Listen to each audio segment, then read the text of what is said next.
Hello, I'm the Nostalgia Critic. I remember it so you don't have to. And welcome back again to Sequel Month.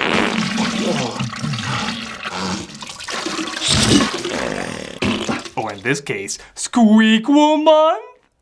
No, that is not the case. I will not give in to your rodent-based puns, you unfunny bucket of toilet leavings. The Chipmunks are an interesting franchise, to say the least. That is to say, they've been around for years and nobody's really thought that much about them until their movies. The Chipmunk movies always pulled in a big amount every December when they were released. I guess people just saw them as an extra Christmas present. In the same way your cat giving you a dead mouse is technically an extra Christmas present. Though in this case I'd accept it. People started to get pissed because these movies would keep popping up, obviously having little to no effort thrown in, and yet still make enough money that their shit obnoxious faces would show up all over the place. Well, you know what? I'm sick of it. I'm sick of entertainment clearly not trying and somehow getting tons of rewards for it. So you know what? I'm gonna do the same thing. I'm gonna figure out the magic formula in today's movie and see how to get the same results. Because if they don't have to try, I shouldn't have to try. Something of value is finally gonna come out of these damn movies. I will be rewarded for my suffering. My soul is prepared. How's yours? Let's take a look. Okay, so it opens up with the Chipmunks at a concert called Save the Music. Trust me, if you want to save the music, the Chipmunks are not the band you want playing there. Even dogs seem to hate them. We then see their caretaker, Dave, played again by Jason Lee, reprising his role as a pair of shredded vocal cords with a human being attached. You gotta share the spotlight. Dave! It's not all about you. Yeah, where would Alvin ever get that idea in a band called Alvin and the Chipmunks? You know, for the longest time, I didn't even know they were called Simon and Theodore. I thought they were called Antha and Chipmunks. But please, continue to keep him modest. I can't hear you over the thousands of fans screaming my name. This does make me realize, though, bringing back characters from a previous installment often equals success. Well, that's what I'm gonna do. I'm going to bring back characters from a previous review. Bring in the all-girls! Aww! Come on in, ladies. If your awkward remembrance can help my fortune, all the better. You got it, Critic. Setting adorable letters to irritating. Let's do this. So Dave is taken down by a clumsy cardboard cutout. Sounds like a metaphor for Lee's career to me. And he's left out of most of the movie. Okay, off you go. Wait, that's it? Yeah, apparently it's better to remind people you exist and then totally terminate you from the project. But we barely did anything. And that's what's gonna make us tons of money. Now off you go, off you go. Out, out, out. Get out, out, out. To the couch of underused cameos. Hey, weren't you in the Spy Kids 3D review? Doesn't count. I hear that. Dave tells them that they're gonna stay with their Aunt Jackie. It's just me and my ganja. No, not that one, though. Would explain why she's seeing chipmunks. No, this character is similar to Miss Miller from the cartoon, though it's not Miss Miller from the cartoon because that means someone who made this movie would have had to actually watch the cartoon. Let's have a hug first. Get over here, you old teddy bear. I'm not really much of a hugger. It's okay, that wasn't really much of a joke. But, okay, I'm catching on. Aunt Jackie is going to be the new caretaker, and there's of course going to be some comedic adjustments. All right then, I introduce you to Granny Tammy. Say hi, Tammy. Hi, Sonny, what's cooking? Oh, Granny Tammy, I can tell we're going to have a lot of quirky adventures together. On to the next scene.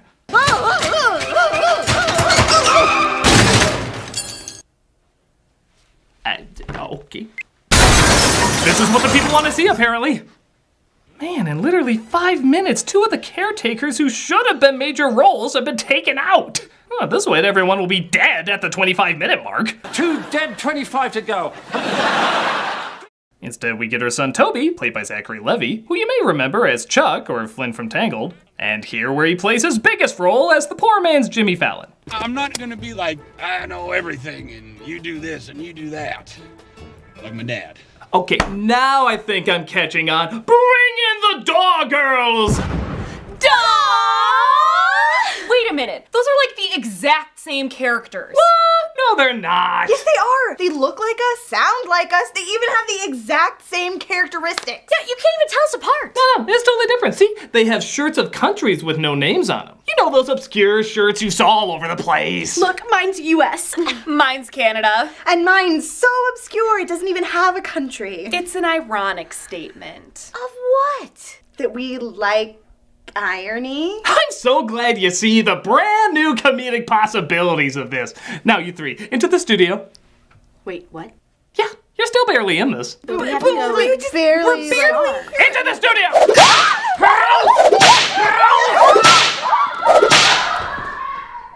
It's so hard to make a family franchise. So they partake in all sorts of comedic gold, like singing Staying Alive, except making it about cheese balls. Well, you can tell by the way I use my walk. I'm a cheese balls man, no time to talk. Because somebody finally saw the comedic possibilities in that! And of course, the essential slow-mo kicking pan to open cheese balls while holding high note for a song about cheese balls.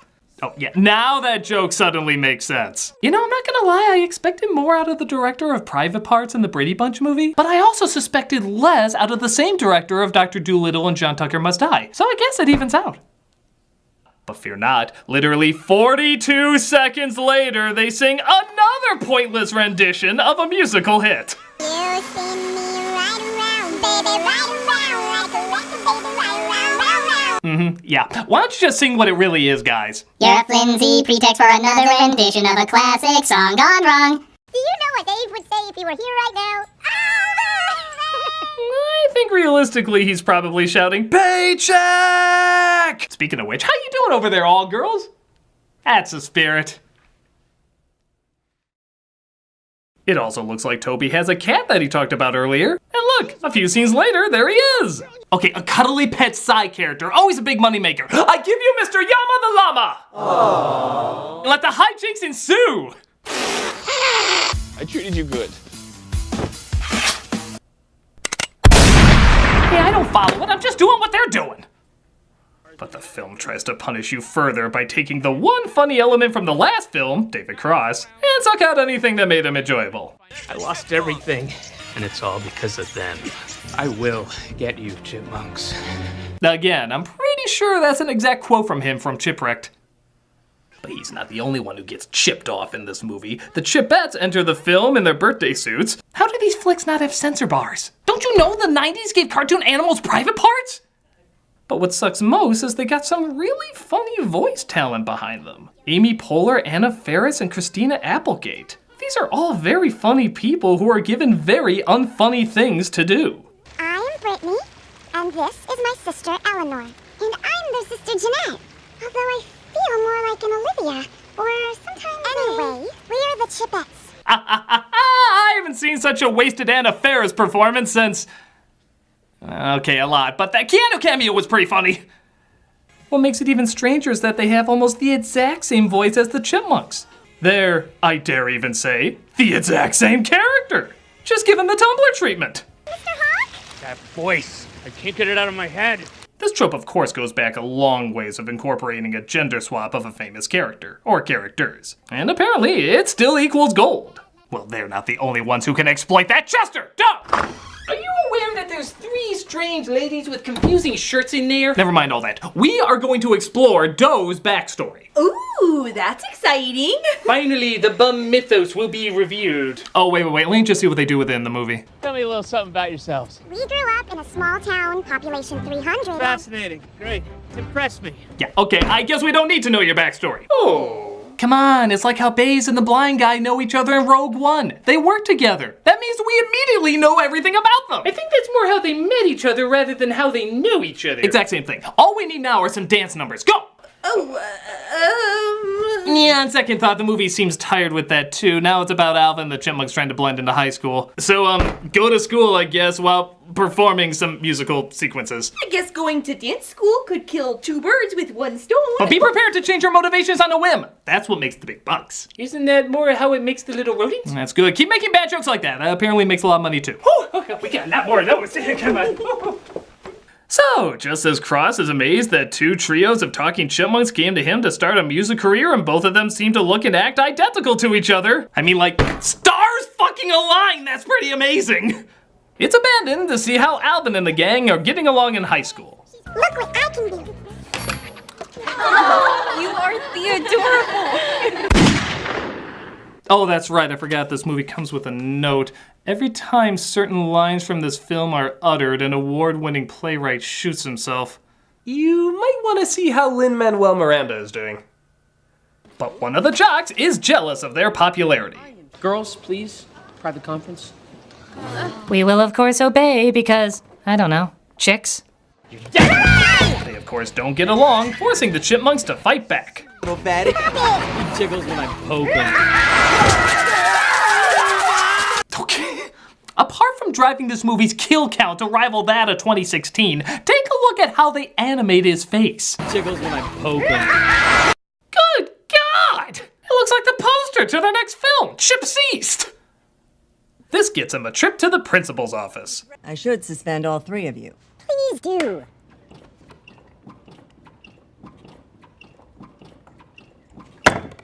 Okay, how unfocused does a film have to be when looking at a bobblehead mated into your script? She says I should suspend you. He says please do.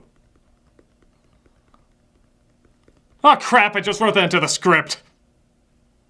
Ah, what do I care? It's Alvin and the Chipmunks. But of course, violence towards others is fine as long as the principal is a fan of your work. I just cannot believe that you're actually sitting in my office. I have all of your CDs. Promise me that you won't say anything. If the faculty ever found out about this, I could... The higher-ups don't take well to furry pedophiles. What? I mean, just a fan, just a fan. So she tells him there's a music competition where the winner gets $25,000 that they can use to save their music program. Because I guess this is the plot now. Oh, never mind, we're back to the blending in plot again. You're next, furball. You talking to me? You talking to me? I'm the only one here, so you must be talking to me. Really? We left a pause for that joke. Oh, booyah! Dude's got hands. We can definitely use him on the team. Okay, I guess this is the plot now. It looks like Alvin is trying to be a sports star Okay, I guess we're back to this plot again. So the Chip-Bats are gonna compete against the Chipmunks. I dreamt we didn't have a family anymore. Oh wait, Theodore feels like the family's falling apart. I guess this is the plot now. Oh look, Toby recognizes their teacher from when they were in high school and is in love. Really? We're throwing this in too. Okay, I will play your goddamn game. Malcolm. Yo. The doll girls are suddenly in love with you. Why are they in love with me? You met in school. Oh, now I know everything. All girls. What? You have to score the winning touchdown at a football game. Which one? Anyone. Chester, go. I need you to hate each other while also preparing for a dance competition. What? True, it's going against what you originally were, but that doesn't matter when money's involved. Go! Baby, you are so pretty and smart. And you are the handsomest man in the world. Why did that insult him? I usually say in the universe. Malcolm, you need to be angry now. Get revenge on somebody. Who? I don't care, anybody. Neil Patrick Harris. Hey, we love Neil Patrick Harris.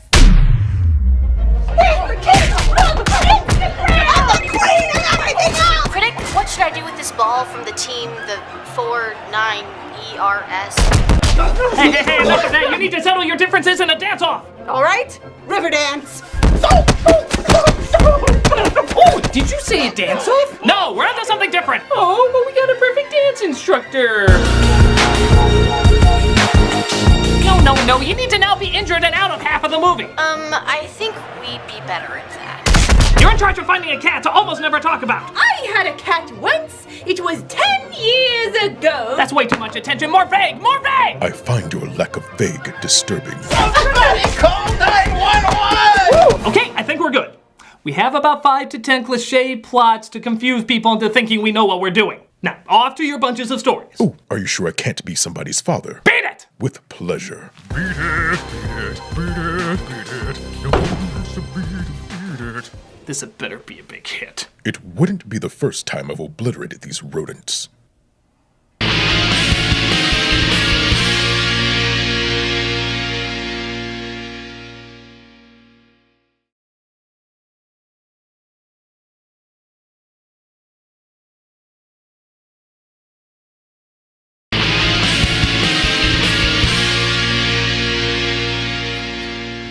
Chipettes are teamed against the chipmunks in a school competition. You have the only other singing chipmunks in the world, ass-face, and you're putting them in a school competition? What the fuck? And the school agrees there'll be a big competition to see which one they send to the, competition. This creates friction with Alvin, who doesn't want to perform, but instead wants to play football. This looks like a job for a Dutch oven joke. Dutch oven! Not the Dutch oven! Oh, anything but the Dutch oven! Must find fresh air before it's too late! It's sad in a Chipmunks movie when I had to make the very real argument, at least they didn't eat shit. Oh, Toby? This is my contractually obligated cameo! All good here. Come home soon. Bye. But that doesn't seem to help things as Alvin gets way too into his game. I'm gonna crack you like an acorn and eat you for dinner with some fava beans and a nice Chianti. You're right, movie. More kids do need to see Silence of the Lambs. He wins on Air Bud logic, but sadly that means he misses the competition. And now, let's hear it for a group that will rock you like a hurricane. She's gonna make the front page of the news someday, and not in a good way. The Chipmunks! But they admit Alvin's not there, and they can't go on without him, resulting in the Chipettes winning. I realize how devastated you Chipmunk fans must be. I'll have to carve Alvin Y in the back of my skull until it makes it right. This causes Theodore to run away to the zoo, but gets cornered by a bird. Hey, birdie, over here! Oh, careful. He might look down at you if you were actually there. Oh, not literally! Oh, the suspense. Will he step forward as the trainer offers him a treat?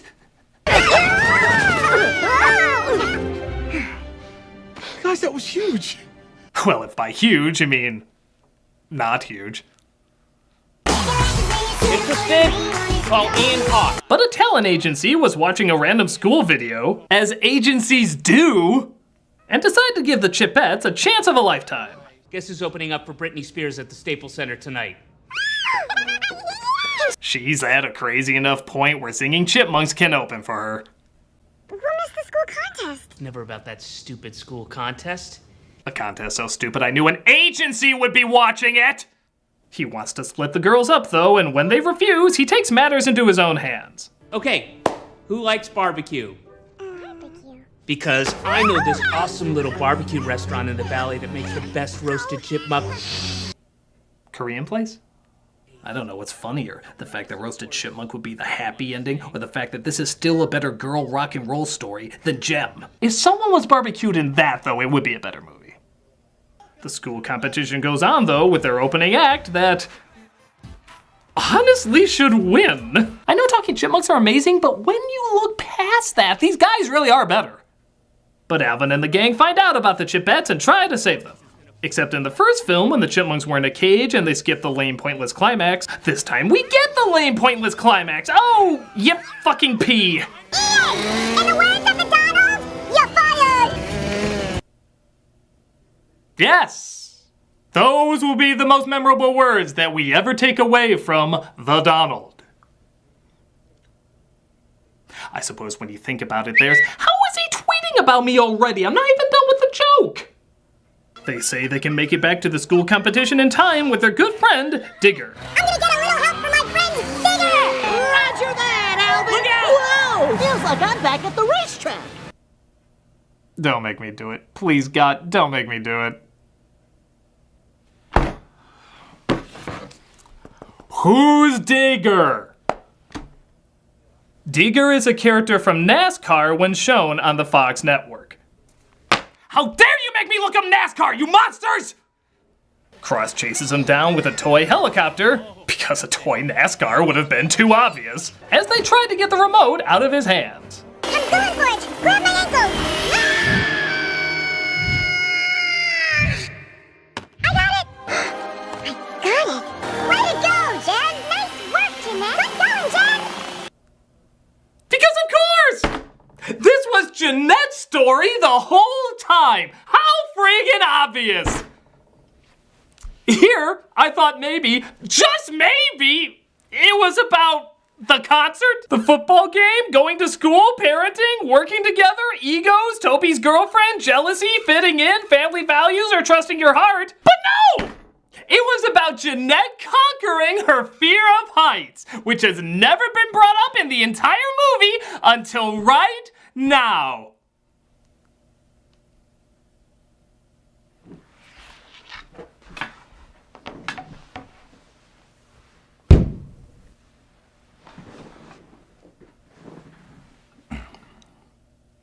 So they get to the concert at the school and perform. I give you the chipettes and the chipmunks! But we haven't had any time to rehearse. Okay.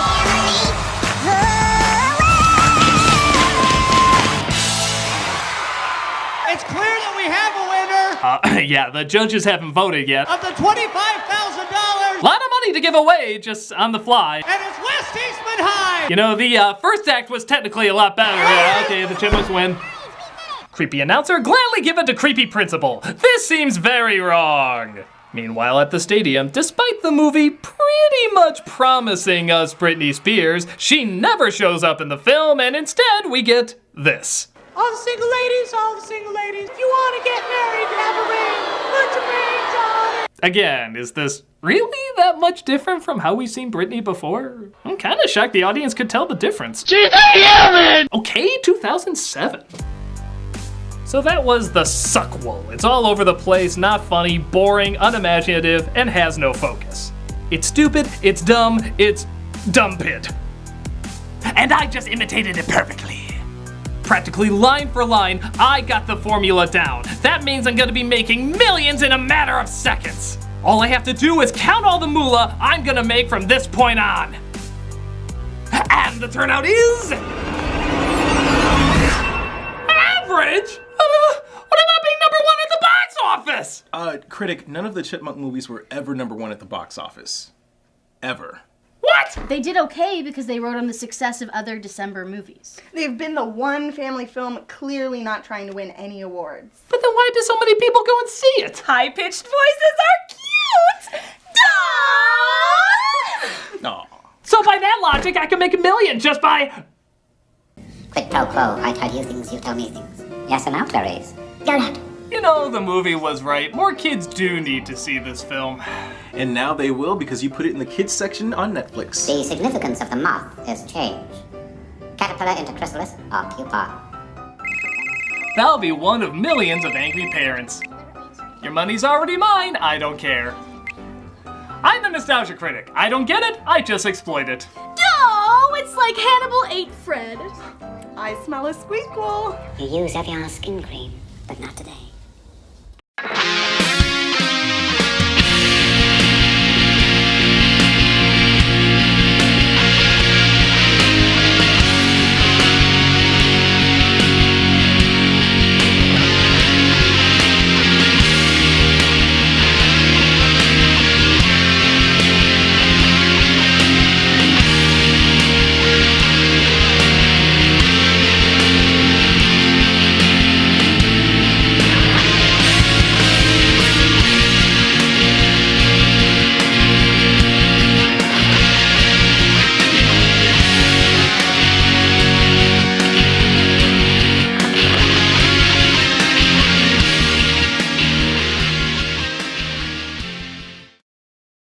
With some fava beans and a nice Chianti. Hey, Doug Walker doing the charity shout-out, and this week we are doing the American Red Cross. American Red Cross prevents human suffering in the face of emergencies by mobilizing the power of volunteers and the generosity of donors. Through its strong network, they're always there in times of need. Aspiring to turn compassion into action, they work so that all people affected by disaster around the world receive care, shelter, and hope. They make sure their communities are ready and prepared for disasters so everyone in that country has access to safe, life-saving blood and blood products. They also make sure that all members of our armed forces and their families find support and comfort whenever it's needed.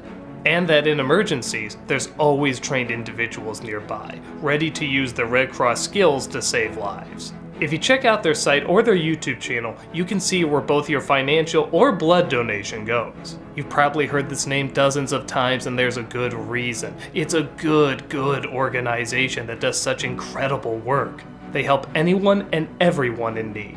So definitely take a look and see how you can help in their great cause.